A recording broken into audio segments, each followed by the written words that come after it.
On the other side of town, just outside of it, a ruly road wound through the dark forest that would be right at home in the scary fairy tale. The moon scratched silvery fingers down through the treetops, but did little to dispel the oppressive shadowy darkness until a van's headlights scaped through the gloom. The headlights, in fact, weren't that bright, but in contrast to the surrounding, they stood out.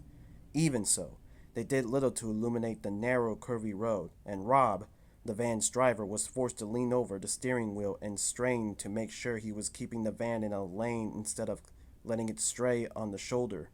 He wasn't always successful, and every few seconds the van's tire crackled over gravel and the van swerved. Are you sure I'm going the right way? Rob asked.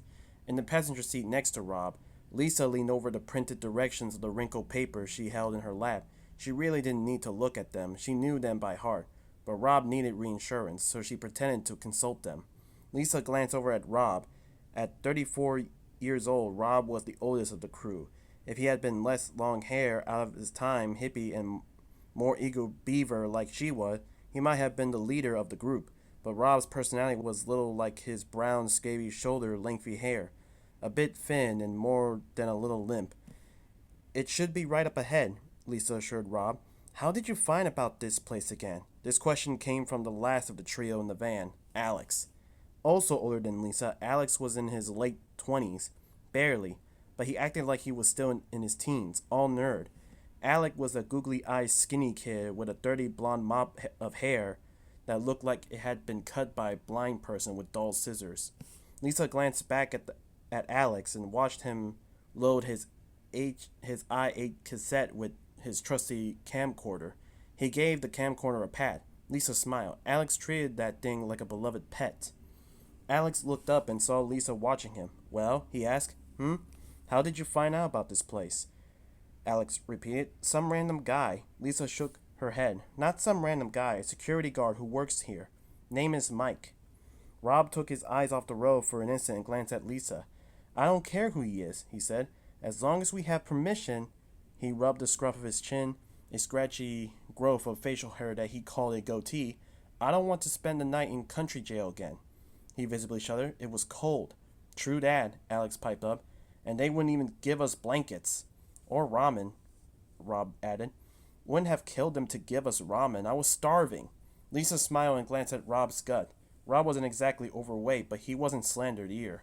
He had a soft belly, and everything else was padded with an even layer of moderate excessive fat. Unlike Lisa, who prided herself in being fit, not for vanity reasons, but for reasons of strength and power, Rob had probably never lifted a weight in his life. And he lived on ramen. He even smelled like ramen. Chicken flavored. It wasn't an attractive smell. Lisa, however, didn't put much stock in how people looked or smell.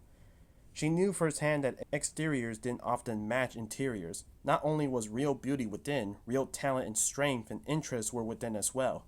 With long blonde hair, baby doll, big blue eyes, a bow-shaped mouth, and pale skin, Lisa had the kind of looks that made her a good cheerleader in the high school, but did little to garner her respect as a businesswoman. Added to her pretty as a picture, according to her grandmother's face. She was 5 feet, 1 inch tall, more than once. She'd been compared to a doll, but she was nothing like one. Lisa might have looked petite, but she was a force, focused, determined, and unstoppable. Trust me, Lisa calmed her odd little team. We're getting VIP treatment this time. No breaking and entering required. Rob nodded and braked. He craned his head to look at the left. Yep, Lisa said. There it is. She grinned at a discreet building that appeared to be emerging from the trees like a monster awakened from a long night's sleep. She folded up the directions and tucked them into her jean pockets. In spite of her cocky grin and the fizz of eagerness that filled her with anticipation, Lisa was a tad unsettled. She'd gone over the newspaper clippings again yesterday, and she shouldn't have. Sometimes it was best to head into the location without knowing too much of its background. And Lisa knew a lot, more than was probably wise for her to know. Thump, thump, wump. The fan's door closed in quick succession as Lisa and her cohorts got out of the van. Lisa glanced at the vans. They only recently had their show logo added to the van's side. The logo, Lisa thought, was a great one, featuring a cartoon ghost and the show's title, Paranormal Investigations, embezzled above the ghost in a bold, loopy font.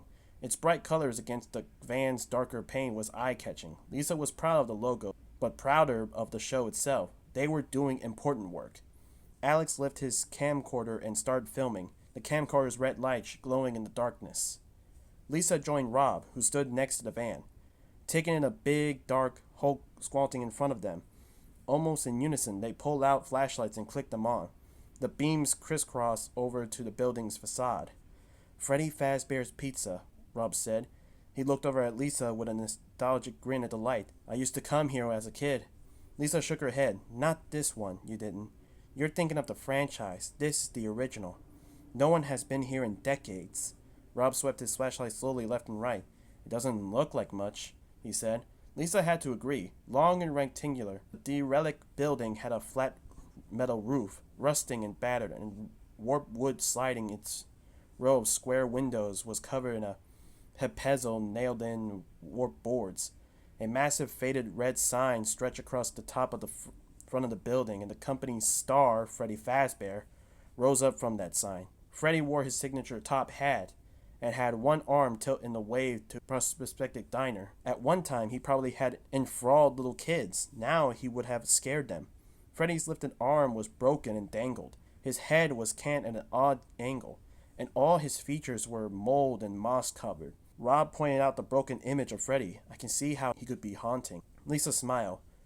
Rob took a step forward. His feet crunched over crumbled asphalt. So, what happened here? He gestured toward the building. Why are we here? A little girl was killed, Lisa said, and the whole thing got swept under the rug. This is why Lisa loved her work. It wasn't just about finding paranormal phenomenons. It was about uncovering the truth. Alex, still busy filming the restaurant's exterior, affected a creepy horror storytelling voice. And now her soul roams these forgotten halls, tortured and alone. Mwahaha. Lisa gave Alex an indulgent smile. He turned and aimed his camera towards the building entrance. Alex loved filming these shows. Anything abandoned fascinated him, and grim lighting was his specialty. Looking through the viewfinder, examined places long forgotten, Alex was in his element. Right now, he was raveling at the umbra near the front door. Great word, umbra. It was one of Alex's favorite. He was the master of umbra. Peering into the... Suddenly, two eyes appear, gleaming silver at Alex's viewfinder. Alex shrieked and quickly lowered his camera to his side. Even if he had determined to keep filming, his heart wouldn't have left him. It was beating hard enough to jostle any lens. Spinning around, Lisa and Rob looked at the direction of Alex's alarmed gaze. Alex slid closer to them, safety in numbers. A painfully thin man in dark hair, maybe about Rob's age, stepped out of the umbra Alex had been enjoying seconds before. The man grinned at Alex and the others. Alex's heart rate settled back down. Nothing paranormal here. You startled us, Lisa said. She stepped towards and extended a hand. You must be Mike. It's Michael, actually. He took Lisa's hand and shook it. Call me Michael. Michael flashed another grin, a wider one, revealing two perfectly straight rows of large white teeth. Alex was glad his camera hadn't caught those teeth along with the glowing eyes. He'd probably have dropped the camera and run. The venery perfected teeth were in the face that immediately put Alex on edge. It wasn't that Michael was unattractive, because he wasn't, at least objectively. In fact, Michael had a male model's good look, sculpted cheekbones, square chin, deep-set eyes.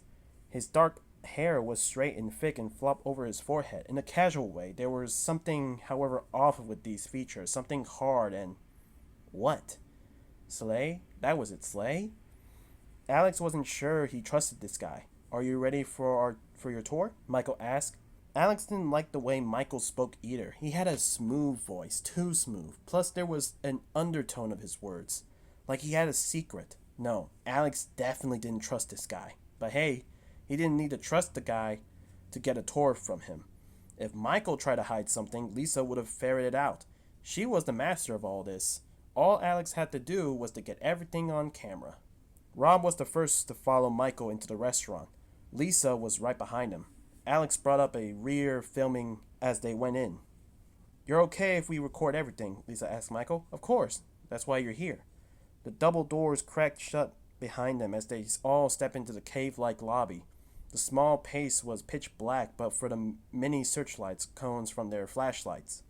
Those cones reveal a black and white checker floor and wind-streaked red walls lined with old, torn, and faded posters. The posters all featured the animatronics of Freddy Fazbear's, as was known for. Rob frowned and stepped closer to the wall. He aimed his flashlight at each poster in turn.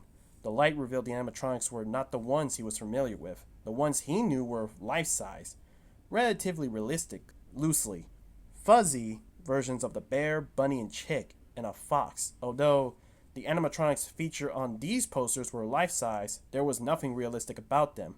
They appeared to be made of some shiny kind of material, not fuzz. Definitely not the Freddys that I remember. Rob turned towards Lisa.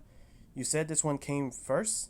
Lisa didn't answer. She was standing next to Alex in front of the small arch bridge that crossed a stagnant stream of murky water. The bridge connected the area in front of the door with the rest of the lobby. Child-sized boats in various colors were clamped. In various angles of listing in the water, both Lisa and Alex, who had pulled his camera away from his face, were wide-eyed. Whoa, Alex said. They had a boat ride?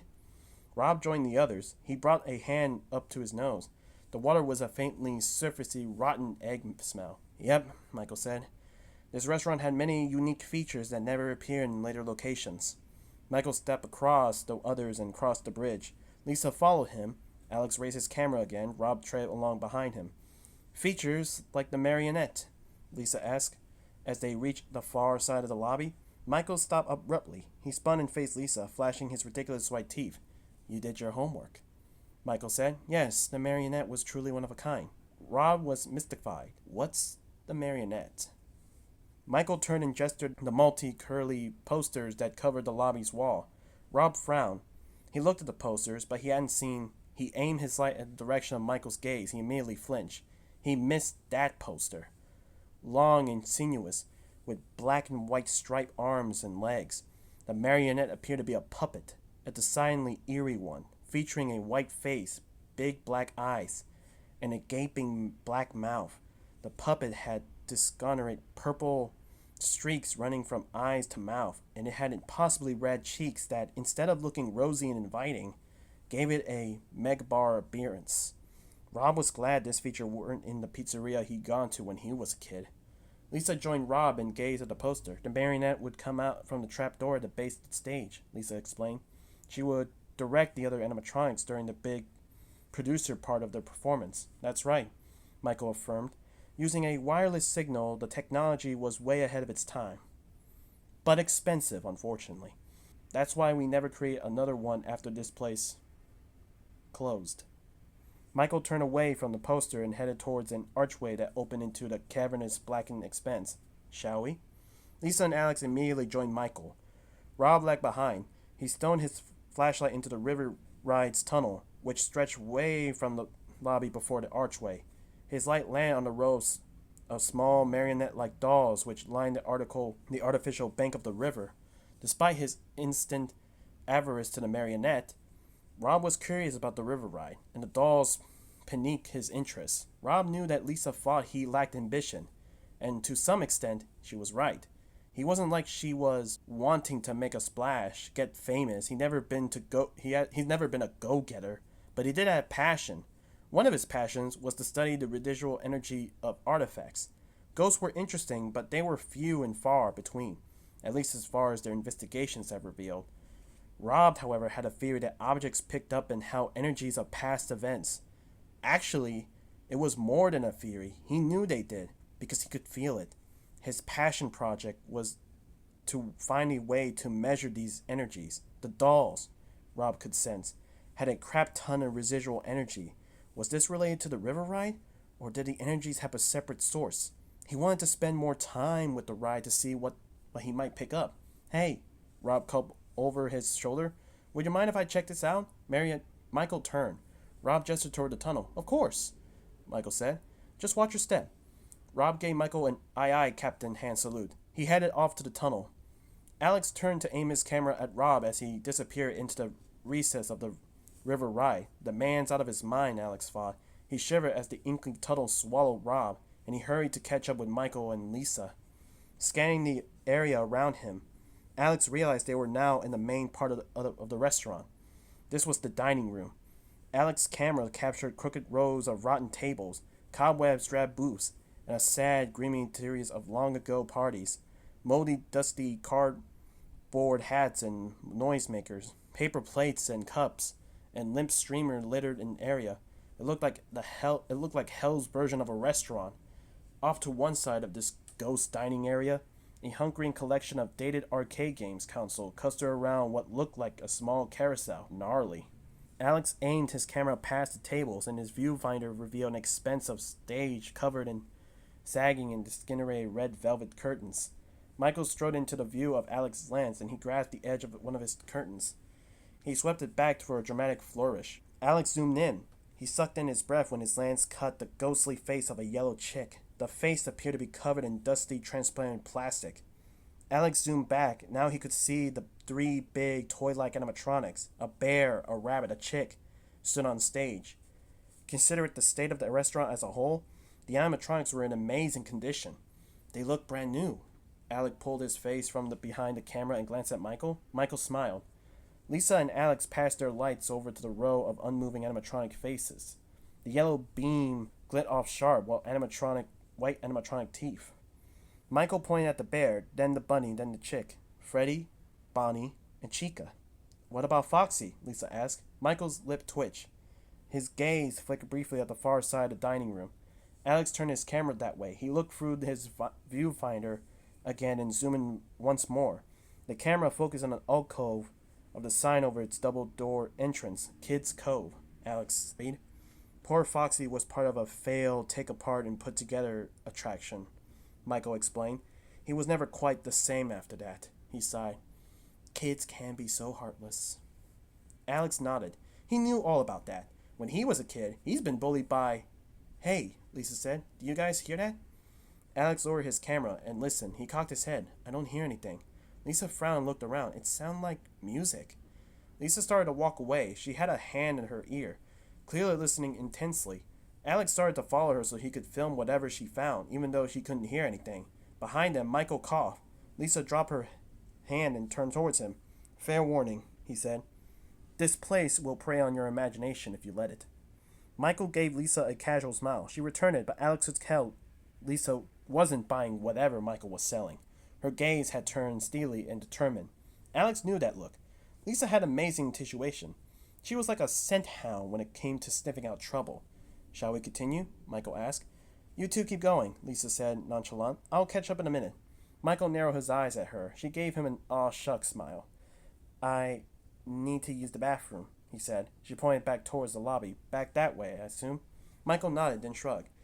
I cannot attest to its functionality. I'll make do. Lisa gave Alex a slight nod, and he returned it. Alex knew what it meant. She was going to go explore on her own. His job was to distract. Okay, Mikey, Alex said. Let's get the show on the road. Burning valuable tape here. Alex pointed to the opposite side of the stage, toward the set of double doors. Michael nodded and headed that way. As Alex followed Michael through the double doors, he glanced back. Lisa, who's been walking slowly towards the lobby, turned and watched Alex and Michael disappear through the double doors. The second Michael was out of sight, she changed directions. She looked towards the darkness into the stage. Rob's gingery progress through the tunnel was slow going. He was taking mincing steps along the narrow lip of the boat's ride throughout waterway. The lip was deeply cattle, and his feet... One of Rob's letters slid, and he lost his balance. Windmilling his arms, he tried to catch himself, but it was no use.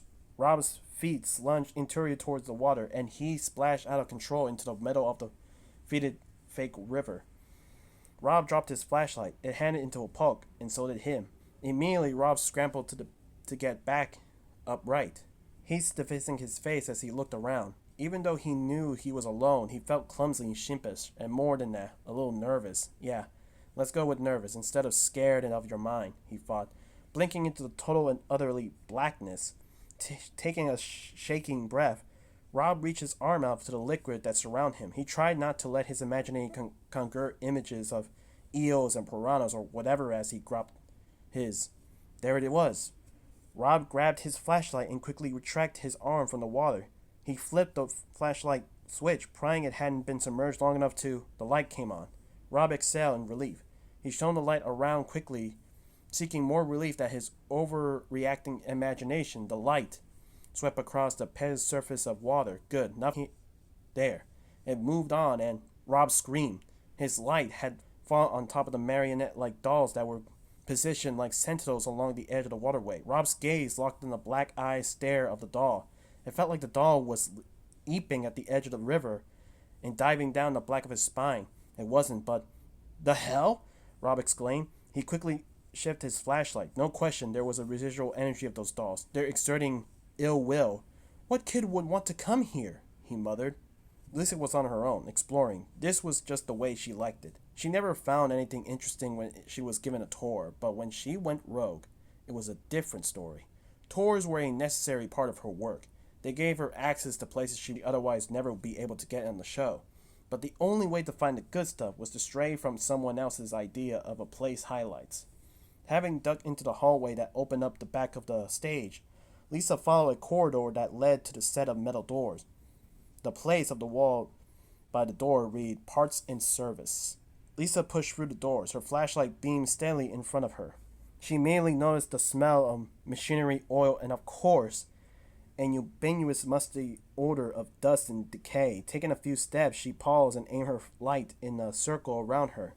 Now the yellow stream of light wasn't so steady. Lisa was surrounded by broken down machinery and disembodied animatronic parts. Even though the logical part of her brain knew that nothing here could hurt her, the robotic debris was disconcerting as hell. Lisa started to turn, but then she paused. There was that music again.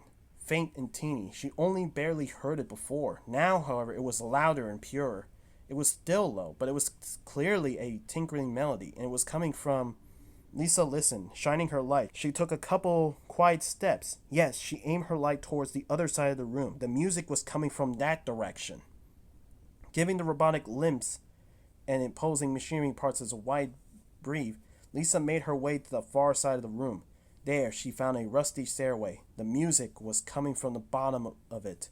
Lisa pointed her light down the stairs, but it didn't reach the bottom. The stairs appeared to be descending into nothingness. But of course, something was down there, and Lisa was going to find out what it is. Lisa grinned. Now came the fun part. Clank, clank, clank. Lisa's footfalls hit the metal steps and reverberate through the combat space. The stairs were long and steep, and the threads were narrow, but Lisa made her way to the bottom without accident. When she stepped off the stairs, her foot landed on the grated metal walkway. She shone her light on it, although it might have been black at one time. Now it was brown with rust and decrepit dirt. Lisa redirected her light, so it illuminated an entire of the grating. This is when she saw the walkway led to a black and white striped door.